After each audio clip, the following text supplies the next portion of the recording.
Welcome to the Maverick Podcast. I'm your host, Kathy Rose. And as always, a big shout out to all the free spirits out there, the independent thinkers, the Mavericks living their very best life. I appreciate you tuning in and having a listen today. We have a wonderful guest, Dr. Marlene Shiple, a good friend of mine. She is an amazing and brilliant psychotherapist and all-around good person. And I look forward to this conversation. We're going to talk today about creating the outcome that you want in your life. Basically talking about not just manifesting, but creating the reality you want. Absolutely.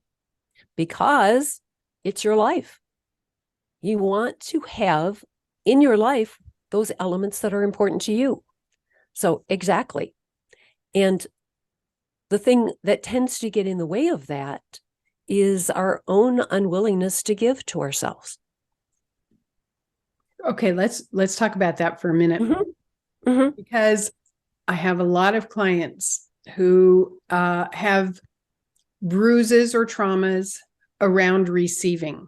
Yes. And they end up being excellent givers, giving. But when it comes time for them to receive, they either deflect it or they don't feel worthy. There's a problem. And so then consequently, you know what happens? They attract a lot of takers in their life, and they don't attract people who give because they can't receive it. Exactly. Exactly. So when you're dealing with clients like that, what's your approach? Well, I ask them to put themselves on their friend list so that the way they naturally treat other people starts coming around to the way they treat themselves as well. Okay. I've already said to people, if you look around the room here and tell me everything that you see that is at least 5 feet tall. Okay. And they'll name my bookcase and they'll name the lamp and those kinds of things. And then they'll come around to the fact that, oh, I'm 5 feet tall. They'll say you, meaning me. They never get to where themselves come in. Okay. And so we work with that idea of you start here, then you look out. And the truth is our eyes work against us in that regard because our eyes put us out here. Okay. And that is exactly the opposite that we want, because we want to start here and then move outward. And how many people do you have that will say, well, that's selfish?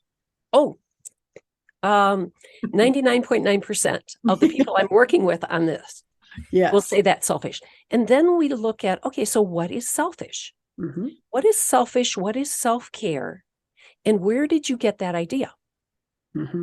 Okay, because where they got the idea, again, 99.9% is conditioning from when they were growing up. Somebody modeled that behavior to them. Exactly. Or said, you're being selfish when you're thinking about yourself. Right. Okay. And so instilled the idea, oh, that's selfish. I don't want to be selfish. Rather than if I'm being self-caring, then I'm looking at what is it that I need in this situation? So from them putting themselves on their friend list, okay, so we have them now considering themselves too. Then we work at putting themselves at the top of their friend list. Okay, so they start looking at what they need in different situations. And one of the things I have them do is an actual body scan, okay, to notice what's going on in them at the time. Because there is so much information that our body gives us day in, day out that we just, if we're focusing on others, we space out and we ignore. Excellent. Yes. And part of that is recognizing when your breathing has changed, which means you have denied yourself of the most basic thing that you need, which is oxygen. Exactly. So every cell of the body needs oxygen. Okay. So for our physical health, but what a lot of times people don't realize is our emotional well-being depends on us breathing and having a constant oxygen flow. Our mental well-being depends on that also. So who teaches you how to breathe? Okay, I learned it in high school, so all the way through grade school into high school, from my chorus teacher. Mm. My chorus teacher taught diaphragmatic breathing with your diaphragm, taught it for when you're singing. Okay, not you need to breathe like this all the time, but when you're singing, you need to pay attention to your breathing. Okay, I have friends that took wind instruments. Their teachers taught them to pay attention to their breathing. Yoga teaches it for while you're doing yoga. Martial arts teaches it for when you're doing martial arts. Mm-hmm. Okay, but very rarely, unless someone's taking a martial arts class from me, do they hear you need to breathe this way all the time. Mm-hmm. Okay, because it is such an essential part of our physical, mental, emotional, and spiritual well-being. So yes, the breathing is key. Mm-hmm. And then it's creating the habit to make it a priority. Exactly. Mm-hmm. And then when it's habit, you notice if it's changed. Then you can start looking at, oh, what created that change? Well, I want to relax. And then I also need to notice there was something in the ethers here that got changed, and I want to move myself back into that relaxed place so I can more effectively deal with it. Yeah, and that's practice, practice, practice, and Exactly. making it a priority. Well, let's go back now and finish, because I segued in a different direction, but we were talking about receiving and healing the programmed beliefs that it might be selfish. Yes. Or whatever got lodged in there that is deflecting it. So then we talk about self-worth, because sometimes it is, I'm not worthy of receiving this. Exactly. So what do you say then? Oh, well, then I say, if as far as what you deserve or what you're worthy of, really relies on what you're willing to set up.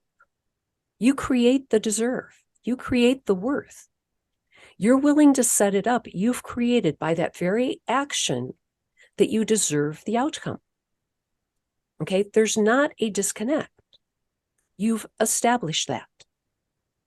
So we have two creative elements.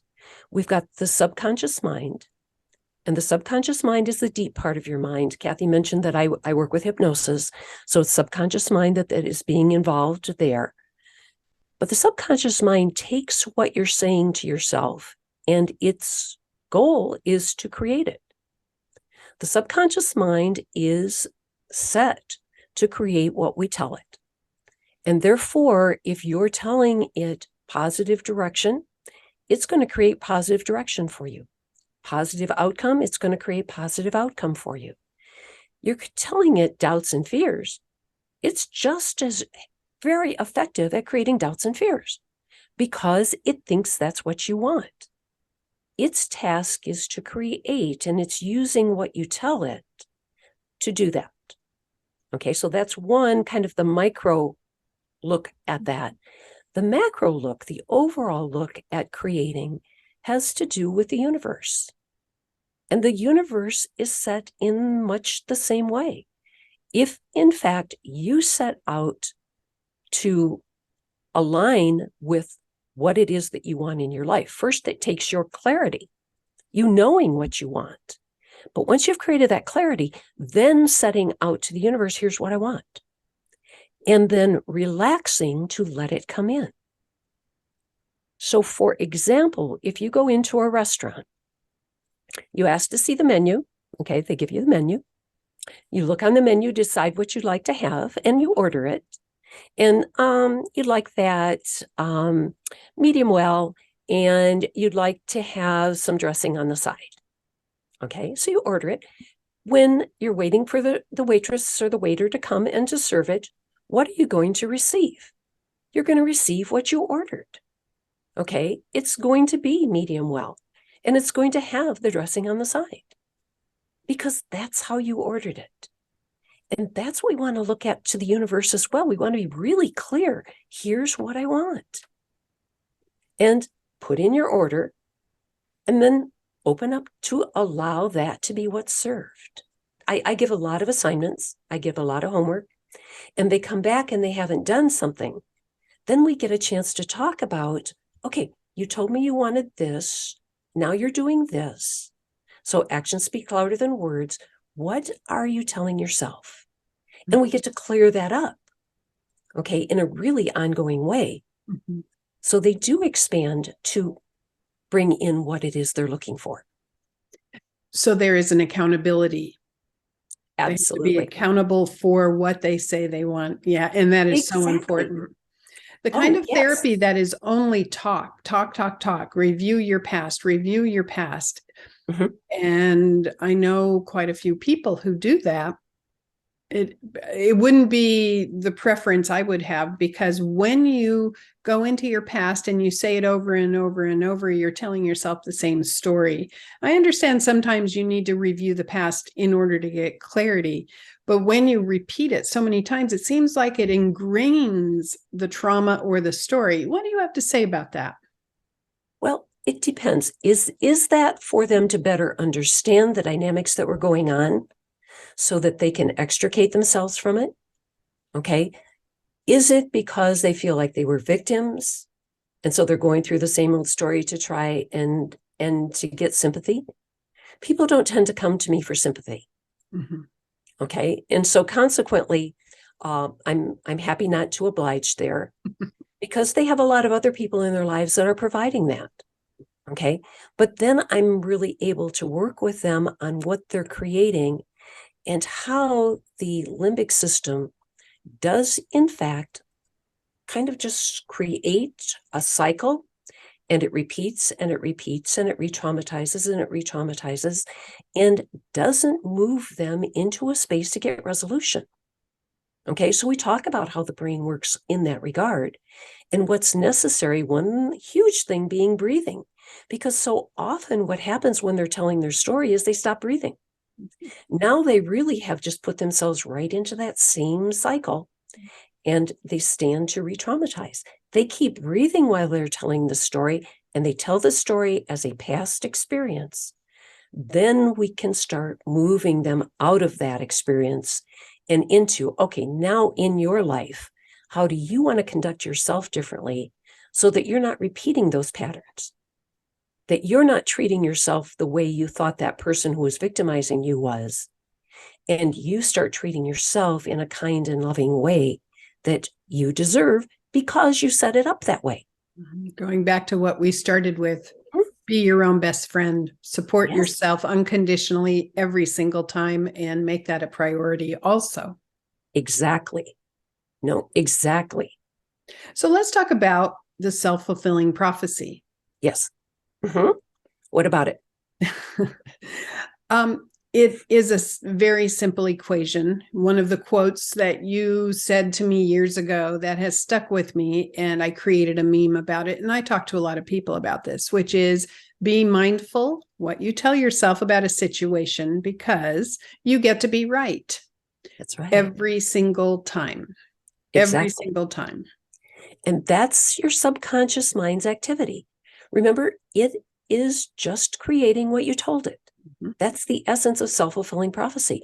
So when I'm working with a client, if they're saying something like, and you know, I just am no good at that, and I stop them there and say, is that what you really want to program? Mm-hmm. I mean, you can do that if you want. Don't let me dissuade you, but you're going to get how you say it. Mm-hmm. To the extent that I'll have clients who have always been very, very negative in the past, they'll come in and they're really watching what they say while they're in the session, and they'll catch themselves actually being about to go back to a negative belief. And then they go, oh, gee, I don't want to program that. And so on the spot, they transition it into something that's more in the direction of what they want to create. It would be a beautiful thing if there was more awareness of that basic principle. And why can't there be? There can be. There can be. That's exactly why we're talking about it. If we listen to what we're saying, recognizing that we're actually declaring what's going to happen, because we're telling our subconscious mind that in the process of saying it, we can hear, oh, wait a second, that's not what I want. Mm-hmm. And right in the very situation, restate it to reflect what we do want. When my kids were small, we put them in Montessori. And Montessori was such a beautiful, beautiful system. I remember specifically that the teachers for the little kids, 3 to 6 years old, instead of saying, don't yell or be quiet, they would say inside voice. Ooh, and nice. Instead of saying, don't run, they would say, walk, please. And it was so impactful because you could see the difference in the children. They would hear the word walk instead of run. Because when you say don't run, all they hear is run. Exactly. That's what you said. Exactly. Okay, they hadn't thought of running before you just said it. You just told them to run. Okay, but I said don't run. No, that gets lost. Yeah, exactly. And it gets lost on your subconscious mind too. When I sold art, when I did art shows with my sparkly mandalas with the Swarovski crystals in them, and I would have a 10 by 10 booth filled with these sparkling, 3-dimensional pieces of art. And families would come in and little children. And of course, they're drawn to mandalas because they understand the power, but they're drawn to the sparkles. And they would reach out to touch. And every single time, one of the parents would say, don't touch. And they would touch more and they would get so frustrated. And I would quietly say, use your eyes, please. Use your eyes. And they would immediately respond. And the thing is, I don't think that is, or I would like to see that modeled more. The awareness, especially as parents, that the commands that they give, if they are stating what they want, are going to be much more successful. Exactly. And that happens when you're staying mindful. When you're staying aware of what's going on and what you're doing, then you can make those kinds of changes. It reminds me of an experience I had when my niece was very, very young. And it had been raining. I was visiting my brother and my sister-in-law. It had been raining. We got out of the car. And my sister-in-law said to my niece, don't jump in that water puddle. Now, the truth of it is, my niece hadn't noticed the water puddle before her mom said that. But once her mom said that, she immediately went over there and jumped in the water puddle. Okay. Yeah. That's the subconscious mind too. It's just listening like the little child. And it's going to set up to create based on what we've told it. We are the ones writing the script. Very good point. Excellent. And in the last podcast episode, I talked a lot with a woman named Trinae, who's a life coach. And we talked a lot about manifesting using affirmations and positive thinking. And I said, it's really not manifesting. It's more creating, because it's not a magical process. It really is learning how to communicate what you want and living it and accepting it and making that your habit rather than the opposite. But what we're talking about right now with the subconscious mind and learning to speak in a way that reflects ultimately the reality you're choosing, this is the foundation of it. This is the necessary habit that makes you understand it is not a magical process. It's an everyday process. It's an everyday, and that your thoughts and your words have energy and activate that subconscious mind to do its job, which is to create. Exactly. And then what I said before, then you take the time to decide, what do I want? Okay, like you took time with the menu to decide, what do I want to order? Okay, to create, because otherwise I find what people do is they kind of go through life on automatic pilot and they accept whatever comes their way. And they deal with it, and sometimes they don't like it, so then they have to remedy it. But they didn't set out to set the script in the first place so that what came back to them was in alignment with what they wanted. So there's that beginning step of, what is it I want? And I ask clients to really ask themselves that question. In this situation, whatever situation, what do I want? Answer it, and then proceed with it. So what happens when you get somebody who states what they want, but they have long-term habits of negating that? And they start their journey stating what they want. They start their journey with more positive thinking, but then they hit obstacles, challenges, roadblocks that seem to contradict this. Yes, I get excited. My clients have already said to me, oh my gosh, she's excited. We're in deep trouble. And that's true, because the opportunity just opened for them to examine what's really underlying what they've asked for. Because all you have to do is look at what they created. Now you'll know the block. Mm-hmm. Okay, it just got out there. It just got acted out. And you don't even have to wonder, what is it that I'm really thinking inside? No, it's right there. Mm-hmm. Then you work on releasing that. That's where hypnosis actually is amazing, okay? Because it specifically works with the subconscious mind and those blocks that are in there. Let's talk about hypnosis. Okay. Well, that's where our learning from the past can be leading our lives without us even realizing it. So tell me, what would you like to know about hypnosis? When you are teaching people how to do self-hypnosis. Yes. What are the first steps? To learning self-hypnosis? Mm-hmm. Okay. My first step, I teach a 3-step process. My first step is at night before you fall asleep, that you sit on the side of your bed and you say the following phrase, and you say it 20 times. Okay, so you can just count it off on your fingers so you know when you get to 20. You don't have to worry about how many times it was. But the statement is, self-hypnosis gives me the self-mastery I desire. So they sit on the side of their bed, they say that 20 times, then that they fall asleep quickly and sleep deeply all night through. That's step 1. Okay, what does that do? That allows their mind to begin listening to what outcome they want and allows them to set the stage for creating that very outcome. Okay, so that's not, it's hypnotic because we tell ourselves things all the time, and then we trick ourselves into believing we need to have it that way, and then we continue to have it that way. So it's setting the stage, though, to tell myself a positive outcome that I want, to set the stage to create that positive outcome in a very tangible fashion that I get to see right here and now. Mm-hmm. You get the reward of it the next day when you wake up refreshed. Exactly. And energized. Exactly. Yes. Okay, why? Because we often have ourselves hypnotized to believe things that are counterproductive. Mm-hmm. We've already done that for ourselves. Okay, and so hypnosis allows us to create positive outcome, positive direction, and then work with the subconscious mind at creating that reality. How did you pick 20 times to repeat it? Just randomly, or because it's twice with your full set of fingers? Mm-hmm. It's twice with your full set of fingers, yes. And it gives you enough time to just start to unwind.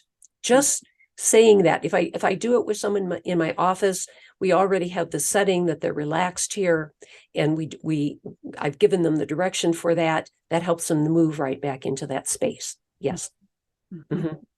Beautiful.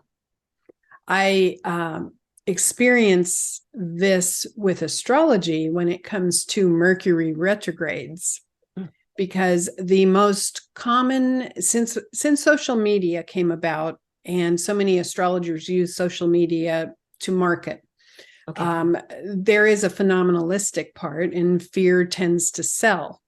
So what happens with Mercury retrograde, you see posts that say expect delays. Okay. And how to survive a Mercury retrograde.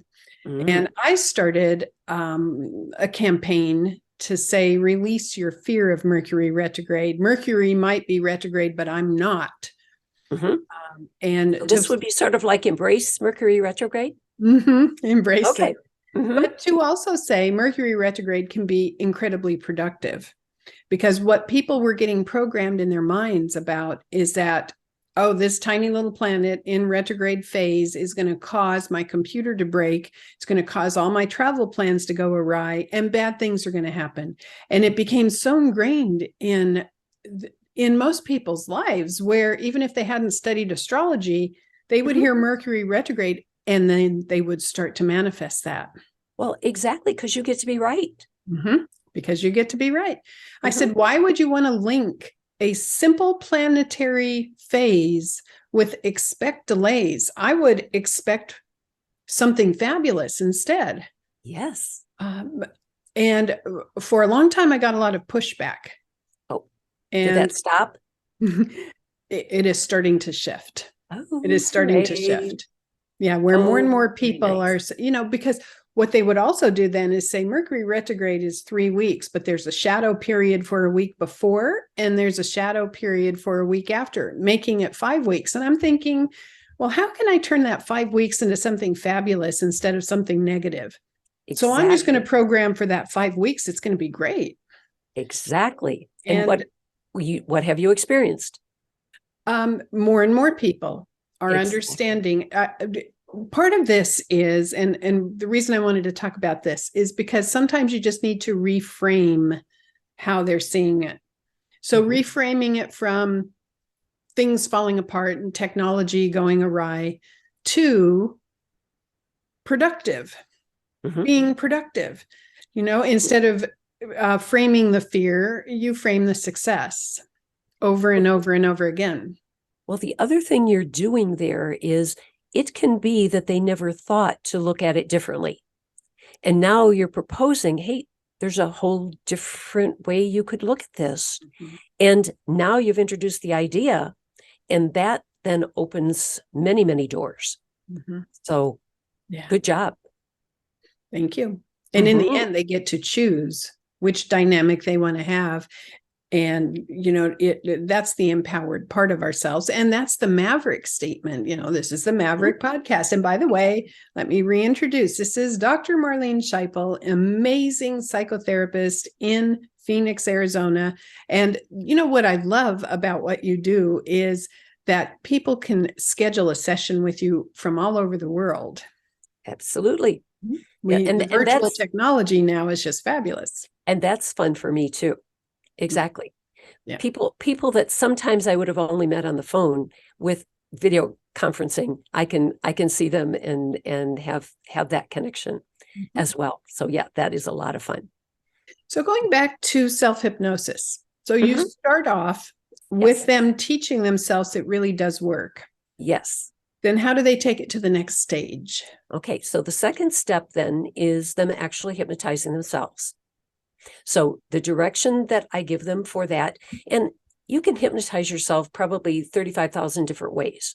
So I give them one model, and that gets them started, and then they can work with it from there and find what really fits and what really resonates for them. But I have them get comfortable, relax, focus on their breathing, and then I have them look up at a spot, and the spot is about where the wall and the ceiling meet, and that's across the room from them. Okay, so they're looking up. All right. Part of the looking up was an old hypnosis trick of tire out the eyes. Okay, so they're looking up, your eyes are getting tired. And if you've ever heard that, your eyes are getting sleepy, your eyelids are getting heavy. Okay, now working hard to keep them open, you find you can't even work to keep them open. Now, okay, that's an old pattern for hypnosis. Okay, so I have them just get comfortable, sit. I have a recliner where I have them start, but you can sit in a straight back chair. I've hypnotized, taught self-hypnosis to students in regular school chairs, okay, with light glaring in their eyes, but then they close their eyes, so it doesn't matter. So, but I usually have people in my recliner, and so they're more relaxed. They're looking up at that spot about where the wall and the ceiling meet, and I have them focus on the spot and take 5 deep breaths. When I have people breathe, I have them focus on the exhale. So they exhale, then inhale, exhale, and then inhale. They do that for five deep breaths. And I'm going to talk, after I finish this, I'm going to talk about why I have them focus on the exhale. Okay. But after they exhale from their 5th deep breath, they close their eyes. Okay. So now this is the point where they're in hypnosis.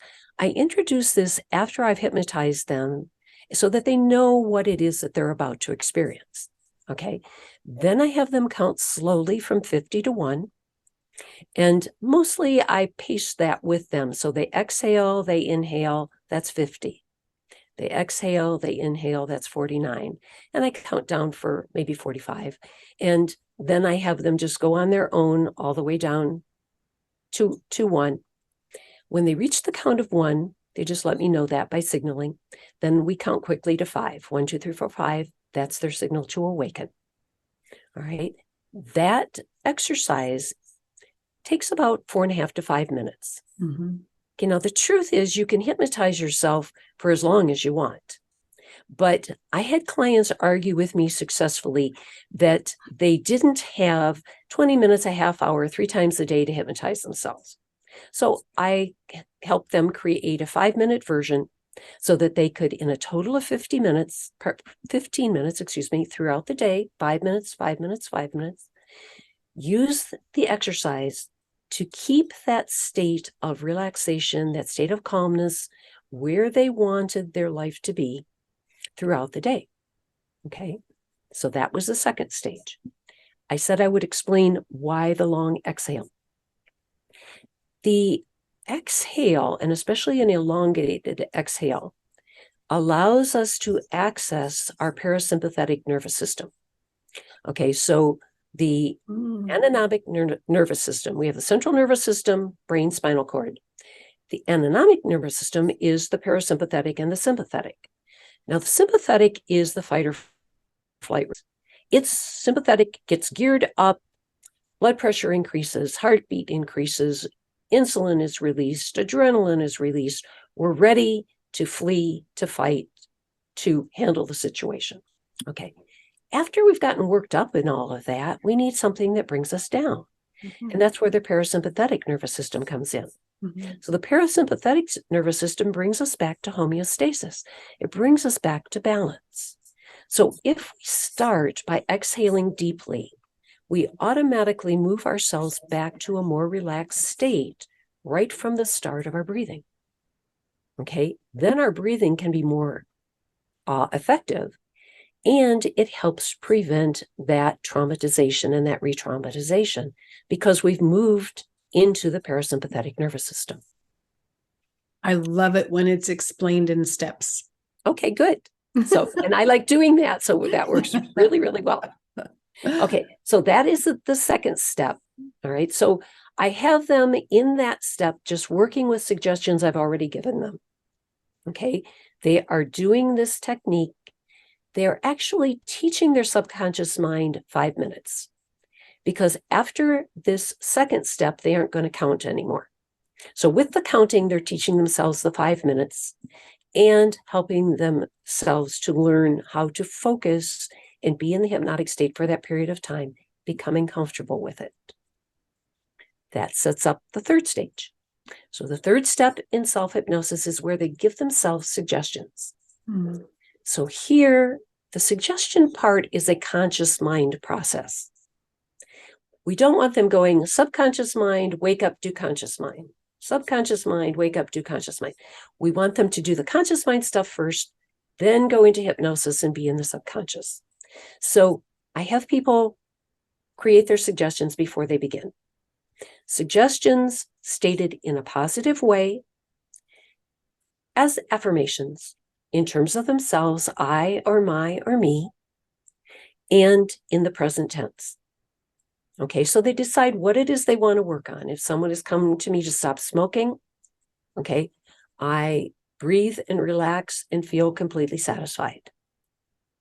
Okay, so that they move themselves past that feeling an urge to smoke into a place that allows them to support the outcome that they want. Let me interject here. Mm-hmm. Don't have them say, I do not want a cigarette. Exactly, because that is very similar to mm-hmm. subconscious mind hears, mm-hmm. I want a cigarette.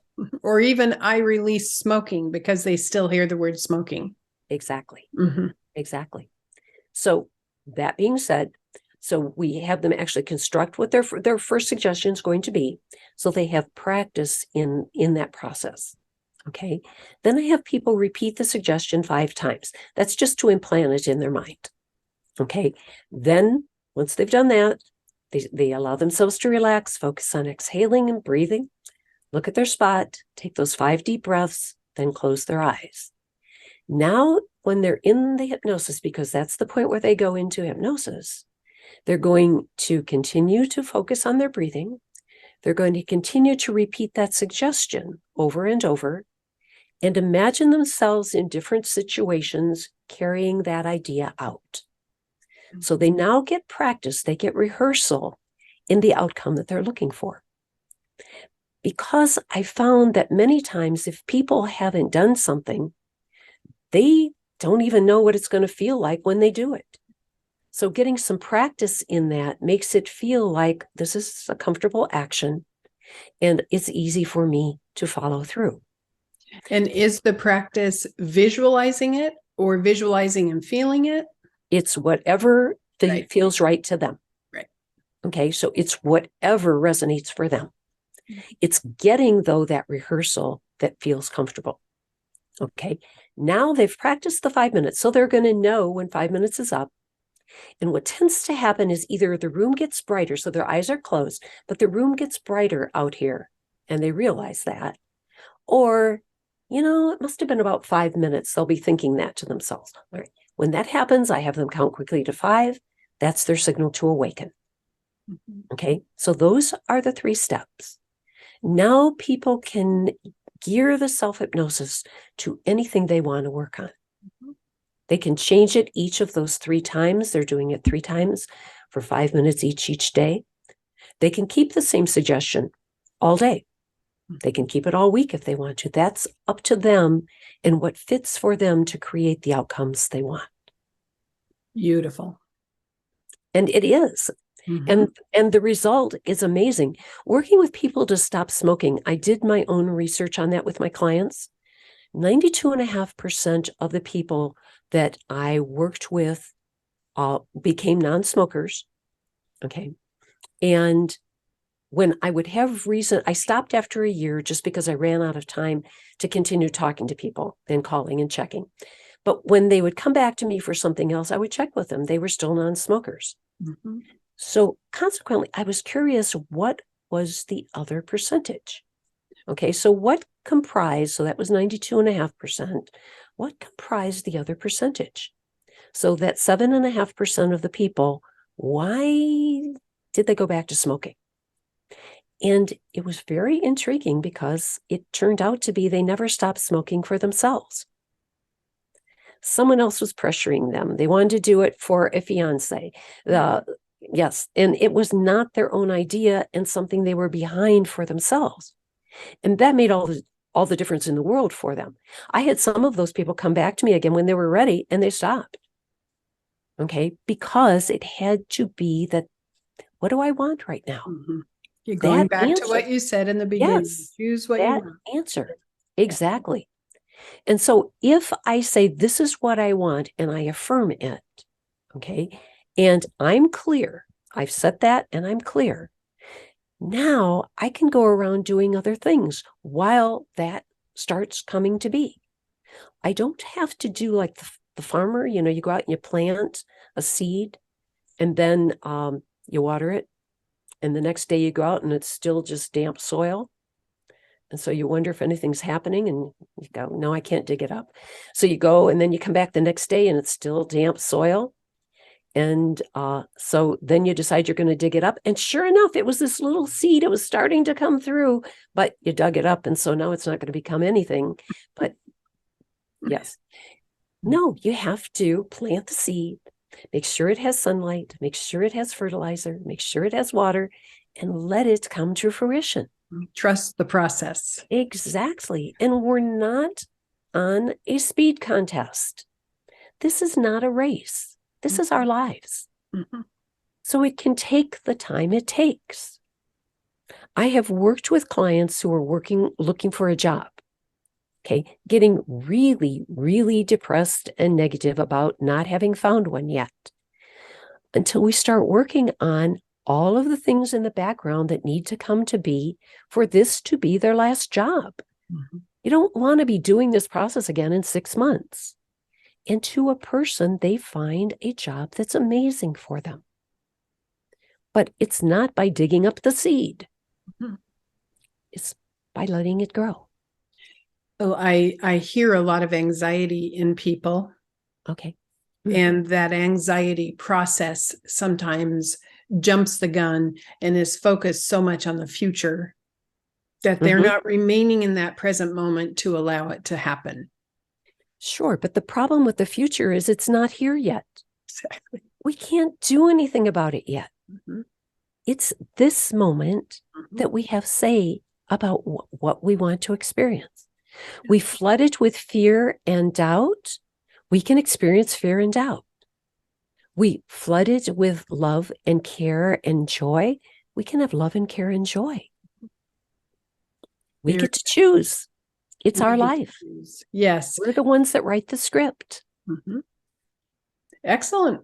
And you know what this does is it creates the outcome you want, and it takes it from magical manifestations to the very simple, logical process, and it works every single time.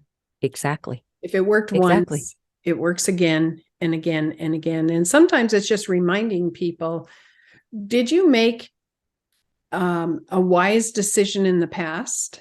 Yes, I did. How did it feel? This is how I felt. Well, you can do that again and again and again. Exactly. In that moment of doubt, reminding them they are capable of it and they can do it again. I had a client in a session recently who was talking about he had been experiencing his dream life, okay, that he had dreamed when he was still in Texas. So he came from Texas to Phoenix and he had these ideas in mind. What he was doing while he was explaining this was he was bemoaning the fact that it's now come up that he needs to move. And of course, he's not going to be able to have as good a life where he moved. Okay, yes, all that. All right. So he's describing this and he said, I've been living the life that I designed, that I came up with the idea and the vision for before I even left Texas. And I'm sitting there looking at him and he's looked back at me and he said, I set it up before I even left Texas. I said, yeah, I know. He said, well, when I was here and we first started working with you, we didn't have this. This has only come about in the last 6 months. I said, yes, I know. And he said, but it's what I set up when I was in Texas. I said, yes, of course. So why can't you set up now what it's going to be like when you move to the new place and have that be even better than the life you set up coming here from Texas? And so he was getting it as he was relating it. It was very exciting. That is wonderful. Mm-hmm. I want to let people know about your website, thelifecoachdoctor.com, but doctor is not spelled out. It is DR, thelifecoachdr.com. That is correct. And then they can find all the information about you when they want to contact you for one of your amazing sessions. Do you do hypnosis when you're using video like this remotely? You know, I have to feel the person out. Mm-hmm. I used to think that I needed to have clients in my office to do hypnosis so that I could help them put into place safeguards. Okay, so they could be more comfortable in the process. And then I had a client who could not come to Phoenix. And I talked to her in great detail about what hypnosis was. I put those safeguards in place and we did it over the phone. And I said to myself, okay, well, scratch that belief. And so consequently, when I can talk to the person ahead of time and explain to them what hypnosis is and put those safeguards in place, I've done it very effectively with clients just over the video conference. Yes. Mm-hmm. Wonderful. Yes, because all hypnosis is self-hypnosis. Yes. So it's not something magical I'm doing at all. Okay. It's rather I'm guiding the person in their journey, and therefore they're conducting the journey themselves. I've had clients say, well, what would happen if you passed out? We won't say you died, but you passed out in the middle of my session. Okay. I said, nothing would happen. You would be in a relaxed state. You would go, oh my gosh, she's been quiet for a long time. You would open your eyes, find me on the floor or whatever, and you will have awakened yourself just fine. So there would be no problem. I would appreciate you calling 911 for me, but it would be no problem. Okay. So never has happened in any session, but those doubts can create discomfort, which gets in the way of the hypnotic relaxation. Yes. So getting those things out of the way, that's the preparation I was talking about, that it's not really that I'm an essential part of it. They're creating the experience themselves. Yes. Mm-hmm. Thank you. Thank you for what you do for the world. Thank you for what you do for your clients, because modeling this type of thinking and communicating it and teaching it is an incredible service. I return that to you as well, because you do that same service for your clients. Thank you. And in an effortless and smooth way. Did you hear the hypnotic suggestion she just said? Thank you, Marlene. And I would love to have you back on another time, because this is a conversation that could go on and on and on. But thank you so much. For sure.